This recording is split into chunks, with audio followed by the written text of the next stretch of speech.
since it's predominantly black, that means the perpetrator is likely black. So there's another black person getting, when this is probably the thing that we should be outraged about, that they're getting away with it. It's not solved, so they're not being held accountable. So you got a bunch of cases of black victims that don't receive justice. And do it again. What does that cause them? They'll do it again. Do it again, because they can get away with it. They done it, they think it's successful, and they're going to do it again. And by the time you catch them, they probably got their 8th, 4th, 5th, however many people they've done it to, whether it's rape, murder, burglary, whatever. And this is why society look at the way it is. You see high recidivism amongst black people, particularly males. And we act like it's not a problem. We always obviously to white people. Go ahead. What do the mammies reward them with? Oh, they'll, give them, put money on their books, or give them some place to stay. 4, 5, 6 fucking kids. Yep. Money on their books, another 4, 5, 6 fucking kids that they can train and raise up to go do that shit again.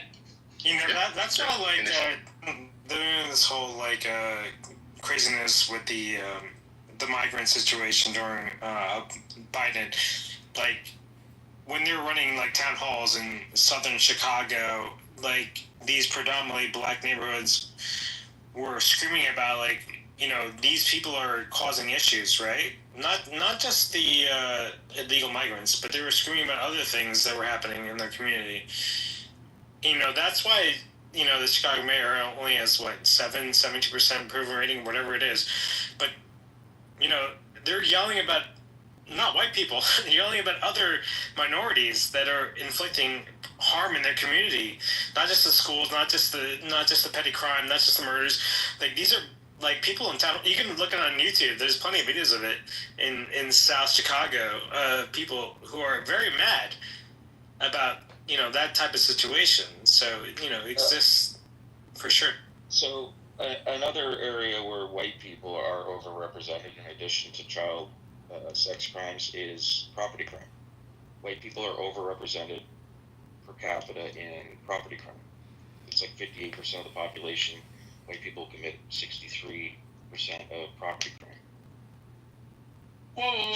It's a big one. We're overrepresented in 2 crimes. That doesn't sound... that sounds like within the margin of error. That's what that sounds. I mean, no, it's outside of the margin. It's there. It's. That's not a good argument. That's not a good argument. No one should have the expectation that black Americans should be responsible for 13% of the homicides, and white Americans should be responsible for 58%, and if you include Hispanics, 74%. Nobody should expect that, right? What we shouldn't have is 13 responsible for 60, or 58 responsible for 85. That's what we shouldn't have. That's when major alarm bells should be ringing off. Yeah, for sure. But I mean, just to the point, if the black murder rate was 20% and they were 13% of the population, this country would be such a goddamn nice, safe place to live that there wouldn't be any room to bitch about. I mean, this is. I'm not making an argument against that. Yeah, but it is stupid, Dr. Adams, and the problem is most people don't understand per capita. What is this, autism hour? So it's a stupid conversation for the simple fact that, again, each race has its own unique talents when it comes to committing crime. Okay? There are certain races that are better than other races at certain said crimes. Why? It could be environmental. Why? It could be education. At the end of the day, you're not going to sit here and have white America have a conversation with their kids about this. Let's get the white crime rates down. You're not going to have black America sit at home with their kids and say, let's get a black American crime rates down. This is stupid. It's completely stupid.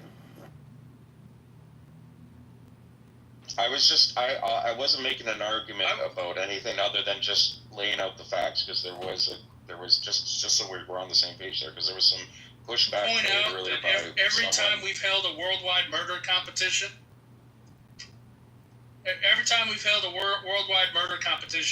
America has won. Amazing. To Adam's point, I think that's not the issue about getting it down. It's about acknowledging what it is. Keep in mind the story of the topic of the room.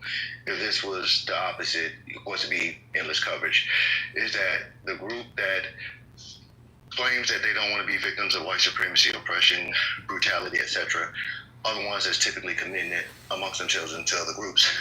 And if it was to be fair here, you hold a group accountable, because if they don't want it to happen to them, then they wouldn't do it to other people. So that would be the primary